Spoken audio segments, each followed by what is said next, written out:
Hi, everybody.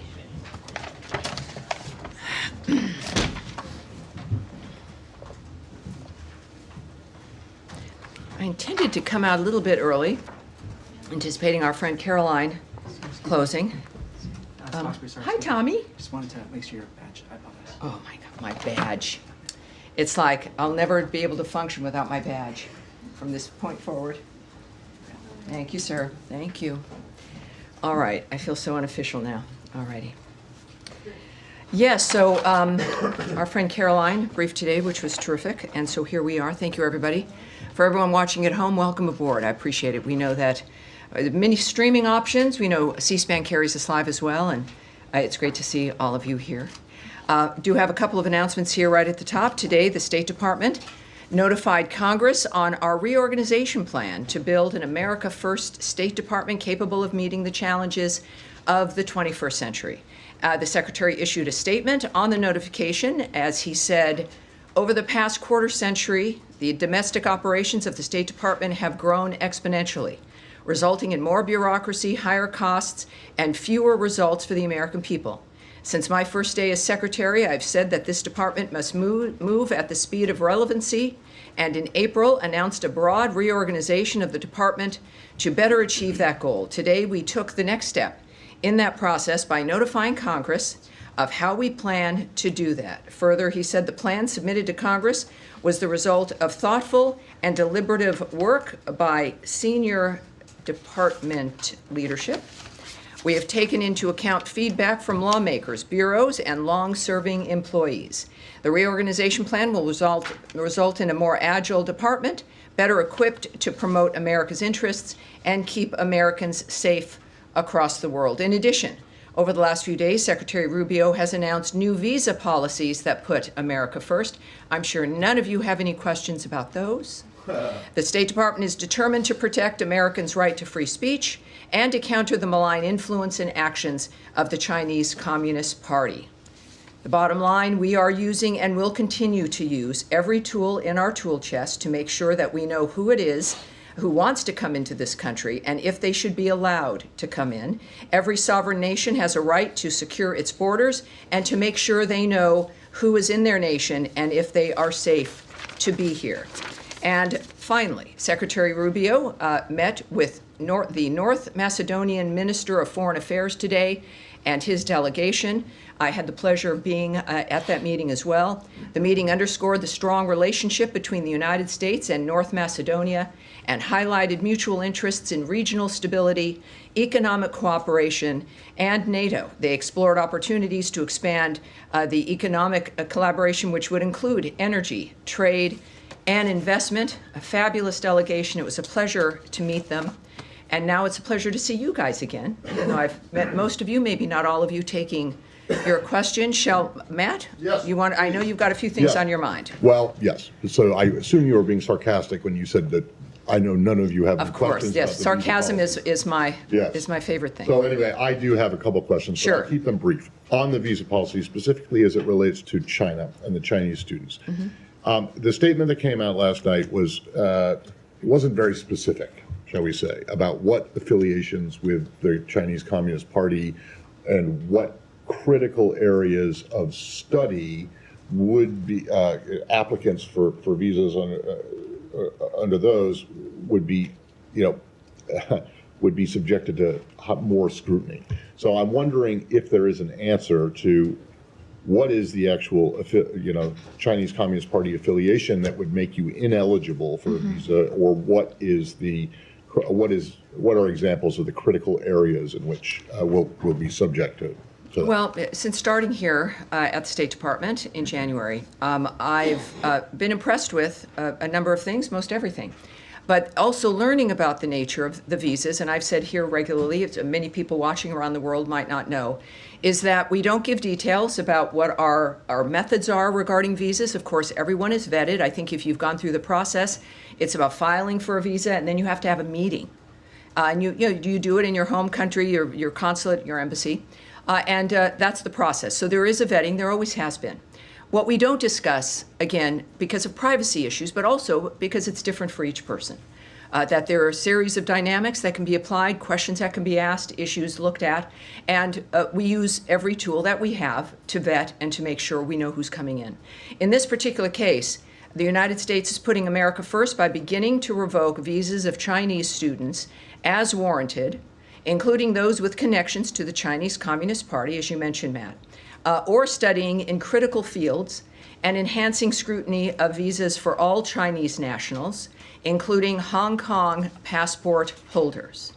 I will not be getting into the details, not only of what the details are regarding the scrutiny and the methods regarding the visa itself, but also when it comes to critical fields. I was rather pleased, having seen very often announcements that don't really give any information, and there's reasons for that, for national security, because there's negotiations, it's diplomatic, et cetera, or giving away the nature of how we choose to do things might give up our hand and make certain things less effective. In this case, when we think of critical fields, which is obviously a very specific phrase, we think about national security, the nature of how we keep America safe and secure and more prosperous. And it is important to have, I think, a broad base, because that could mean something different to many people. It could mean many things. And this is going to be up to the people making the decisions. And I think that that's in the framework of what we've discussed regarding the visa actions as well, when it comes to keeping America safe. The United States, I further can say here, will not tolerate the CCP's exploitation of U.S. universities or theft of U.S. research, intellectual property, or technologies to grow its military power, conduct intelligence collection, or repress voices of opposition. The Trump administration is focused on protecting our nation and our citizens by upholding our national security and public safety through our visa process, obviously very openly and transparently applied by Secretary Marco Rubio. Every visa adjudication is a national security decision, every single one of them. Every prospective traveler to the United States undergoes interagency security vetting. Prohibiting entry to the United States by those who might pose a threat to U.S. national security or public safety is key to protecting U.S. citizens at home. So we've experienced this through these last several weeks. It is something that is at the heart and really at the front line of protecting the country. And we're taking it seriously, and we're being open about the nature of what's happening in this particular instance. So could I just ask that last bit that you just said, which was not in the statement last night, and is a little bit more specific about? About the nature of the theft of certain things. Yes. Well, we again, and as reporters here all, and curious people, you know the nature of what China has been doing about, with technology, right? Stealing information, intellectual property, U.S. research, copyrights, et cetera. This is not new or confusing, and this is one way that we certainly can try to mitigate that issue. Yes, Thank Andrea Mitchell. One follow-up on that, and then I want to ask you Of about course. Hamas and Gaza and Israel. Certainly. Is there any reevaluation of TikTok and its vulnerabilities as was defined by the previous administration as dangerous for national security reasons? Does the White House, does the administration have any reevaluation of TikTok in this context as you're cracking down on Chinese? I would say you'd intelligence have to send that question, ask that of the White House. What we do know, though, of course, is that we're serious about Chinese intervention here, if you will, and the nature of what's driving, of course, this new visa vetting dynamic. But for that specifically, I know the president has spoke on it. You'll need to ask the White House. And let me ask you about the Yes. possibility of a tentative acceptance by Israel of a ceasefire. Let me come back to you on that. I think many of you also have the visa questions, correct? Are we dealing, let's stick with visas, because there's many different issues at hand, not just this one regarding China. So European Daphne. issue as well? Yeah, we'll get to Gaza after that, yes. Thank you. There are hundreds of thousands of Chinese students currently in the U.S. What proportion does the State Department expect will face visa revocations? Oh, I can't answer that at all. I mean, one of the things we also, even if I was inclined to want to answer, is we're not going to speculate on where this would go. A lot of this clearly is, perhaps has not been done before, as we look at this dynamic and make a determination of exactly what's been happening in this country. A great deal of what President Trump has done and what Secretary Rubio is doing is beginning to look at certain things, whether it's foreign aid, the nature of visas, how people are getting here, what's happening at the universities, the things we've seen that we don't like that have emerged from them. But I certainly would not hazard to suggest that the numbers matter. What the story is here is that the issue of being serious about safety for the country matters, and we're going to look at that at every single front. So I think it's less about numbers and more about the fact that we're keeping America safe and taking the actions that we need to do that. At the tail end of Trump's first administration, the U.S. revoked visas for more than 1,000 Chinese students and researchers that were deemed security risks. Should we expect the actions that Secretary Rubio announced yesterday to exceed those first-term measures? You love the numbers. She loves the numbers, Daphne from Reuters. How many originally did you say Chinese students were here? The hundreds of thousands. Hundreds of thousands. And so you've provided a number of about 1,000, which I'm not quite sure how that number even would have been a number that you could rely on, because Consular Affairs does not provide numbers. We don't discuss visas that are issued, visas that are removed, things that are revoked. Those are numbers that are not shared, are not provided. And I would suggest using caution if someone has given you a number like that. I have no idea what the numbers will be. What I do know is that the people who are deemed to be a threat to the country or a problem now will be vetted again or looked at seriously, and Americans will be safer. That's the story here. And then just on the visa restriction policy announced yesterday over the censoring of Americans, can you provide any specific examples of what actions prompted the U.S. to institute this policy? And when might we expect any visa restrictions to be implemented? In a case like this, you're looking at a policy that is a reflection of what the Trump administration and the American people care about, which is the idea of Americans being censored. We experienced this through COVID, the nature of our ability to be able to speak our minds. And while I won't give you or can give you or would give you specifics about how this particular restriction would be approached, which is not done in a blanket way, right? That there's individuals who are flagged or who are seen as being a participant in some aspect of the censorship of Americans. What I can say is that all of what you see emanating from the Trump administration and the State Department is a reflection of the policy of this administration and what the American people want and expect when it comes to what their futures are going to hold. Again, on visas, Yes. hold on, please. Still on visas. Still on visas. One moment, I'll be back with you. Yes. One on the cable that went out on Tuesday, it said they expected this expanded social media vetting guidance for visa applicants to go out in the coming days. Are you still tracking that timeline, and can you give us any Yes. guidance on what that is going to Yes, look I can't like? give you a specific timeline, but there will be more information. What I can say is that, in general, because that was an internal communication that was leaked, at the same time, we have confirmed that the details are accurate. Also, the Trump administration is focused on protecting our nation and our citizens by upholding the highest standards of national security and public safety through the visa process specifically. Every adjudication, as I noted to you, is a national security decision. And a visa, as a reminder, is not a privilege. It's a privilege. It's not a right. It's not a birthright. It's not something that you're owed, no matter where you come from. Every prospective traveler to the United States undergoes interagency security vetting. And this is important with these conversations because it seems like only certain groups are facing vetting with visas. Every single person does.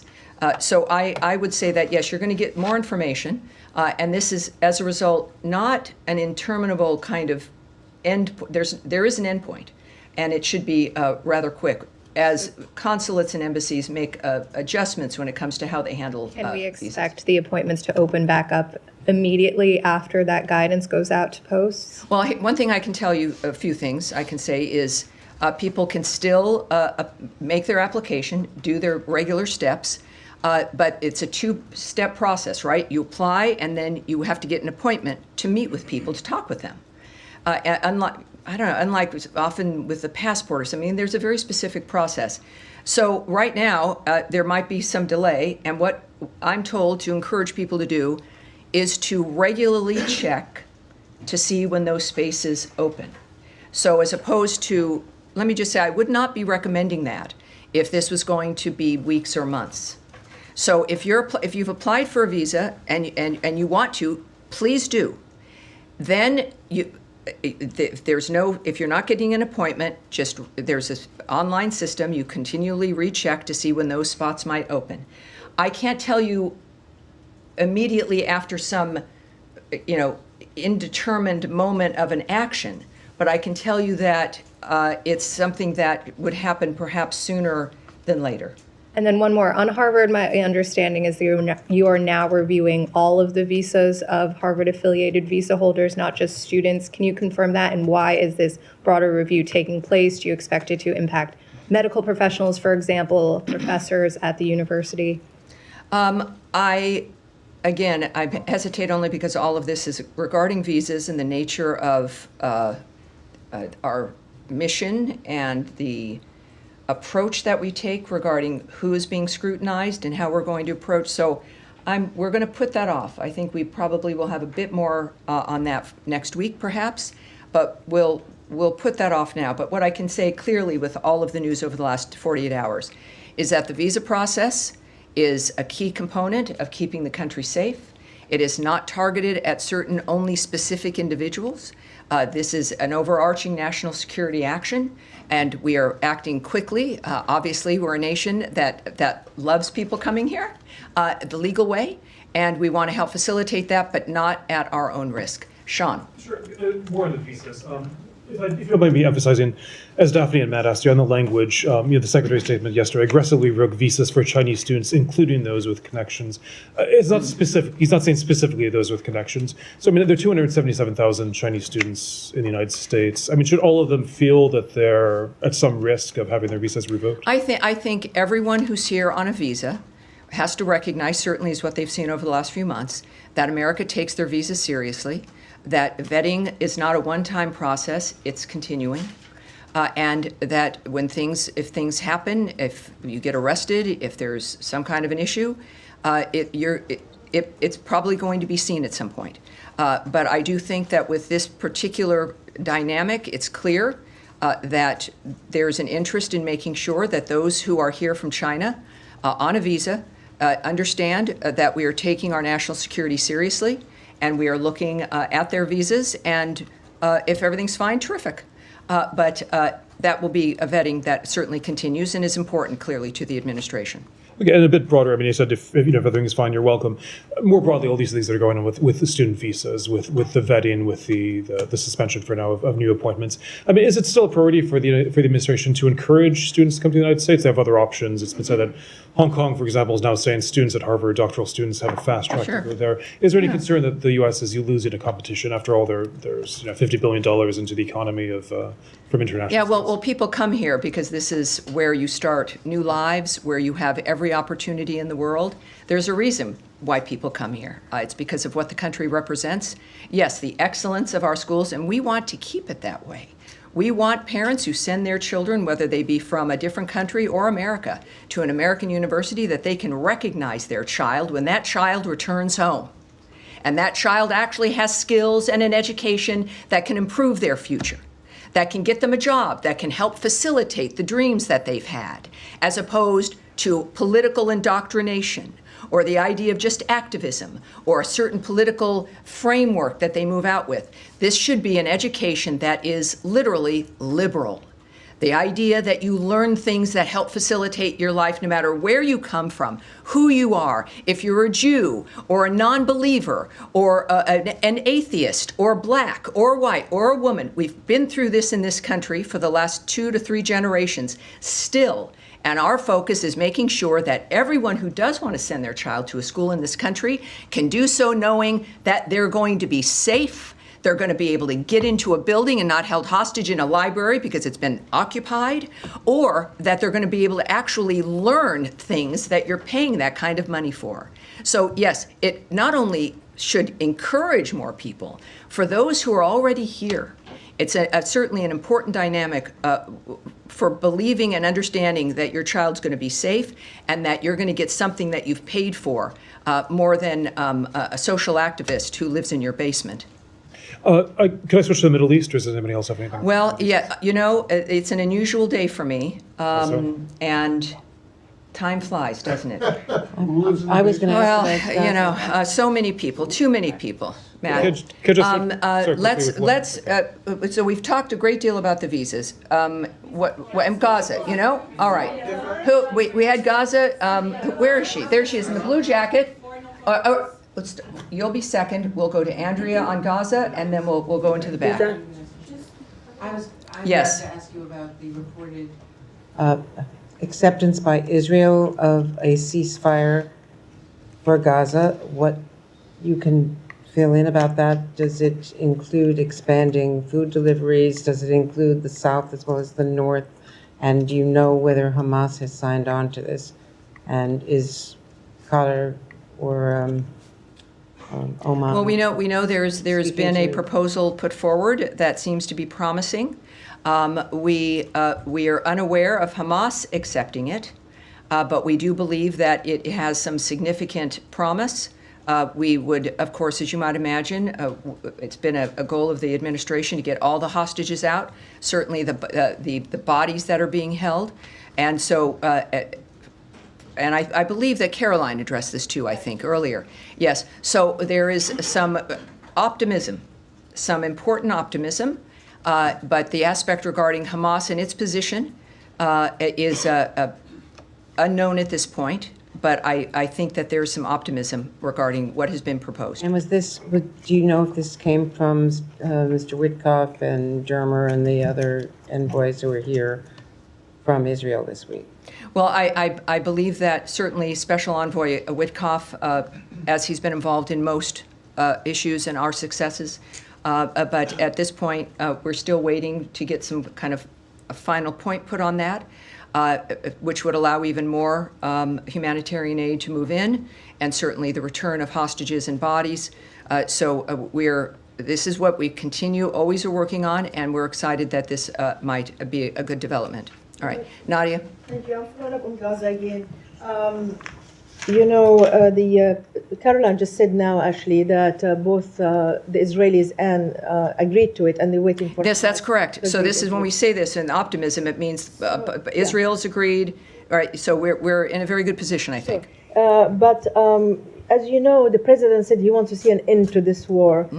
Is this any U.S. guarantee that actually they're going to discuss the end of the war after the 60-day ceasefire? Because every time they reach that stop, and the ceasefire collapse is because. Well, the ceasefires don't collapse. Ceasefires are ignored by Hamas, and they're broken by Hamas. They don't just collapse under their weight.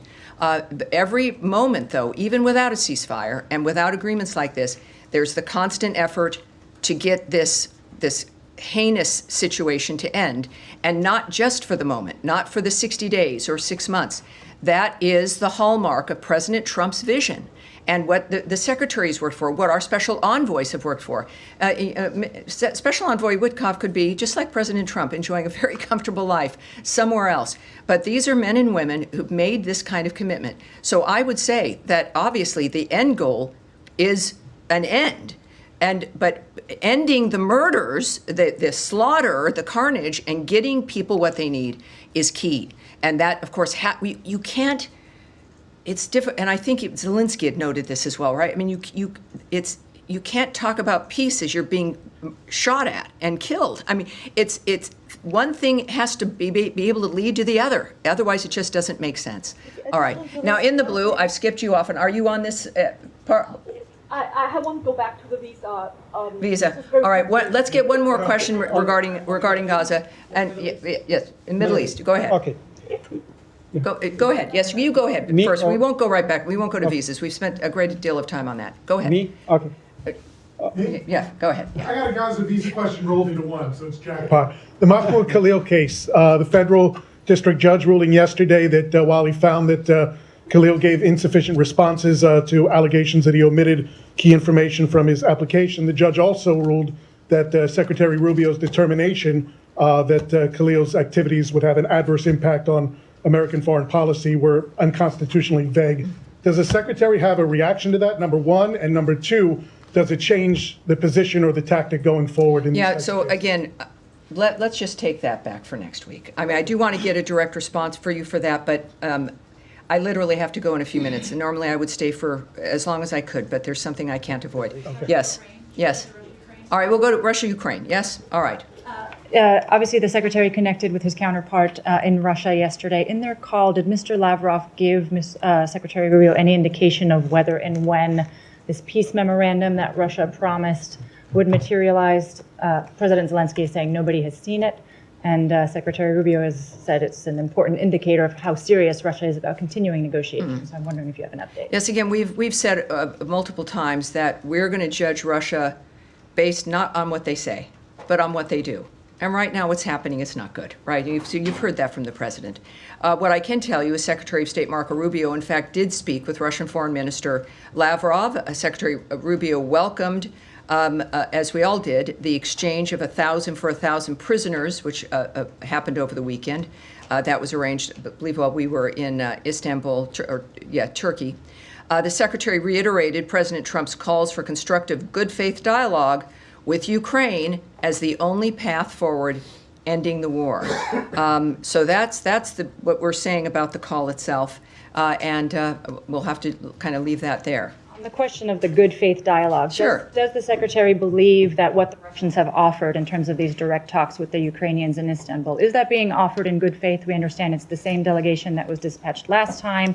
Is this actually going to move the ball forward, or is it a rehash? Right. Well, that's kind of, I think, at the heart of the current diplomatic dialogues and negotiations. And I won't characterize the secretary's point of view or his approach. I think what he reiterated after this call, I think, speaks for itself, that he reiterated President Trump's calls for constructive, good faith dialogue as the only way to end the war. So that was repeated in that call, and I think that speaks to the secretary's position. All right, yes, sir, go ahead. May I just follow up on that? Can this good faith dialogue continue alongside military offensive? You've got to repeat that first part. This what? Can this good faith dialogue can this continue alongside military offensive? Well, obviously, we're going to find that out. Again, we're judging, and I think the president has judged Putin based on the nature of what was clearly extremely frustrating to him regarding the killing of civilians while talks are going on for a ceasefire. And that's a judgment that's going to come from the leaders of this country, the leaders, frankly, of the free world, of whether or not that's possible. And we're going to have to take that moment by moment in this case, I think. And are you guys involved into the second part of Istanbul talks? Are you part of it? I'm not going to go into that. I have nothing to preview for you on that. So yes, sir, go ahead. The president yesterday said that the deal with Iran could happen in the next couple of weeks. The Iranian foreign minister today on X said that media are speculating about an imminent agreement, but he's not sure we are there yet. Any reaction to what he said? Well, people are speculating because maybe somebody goes on radio and starts to speculate and starts to talk and starts to gossip. We don't do that. We've learned that discussing the details of something as sensitive as peace negotiations or a ceasefire does not help. It might be more interesting radio, but that's not how we're operating. It's not how serious agreements benefit. So I'm not going to comment on that. What I do know is that every report after our meetings is that it's that they've gone well and that progress has been made. Iran is at the table, and progress has been made based on the lines of President Trump, what his lines are, that there will never be a nuclear weapon, that there will not be enrichment. And we make progress every single meeting. And that, unfortunately, in our very strange short day, that is going to be it today. I know there's more, and of course, I'll see you soon, and you also know how to reach all of us. All right, thank you, everybody. That really is it. Thank you, appreciate it. Have a great day. Thank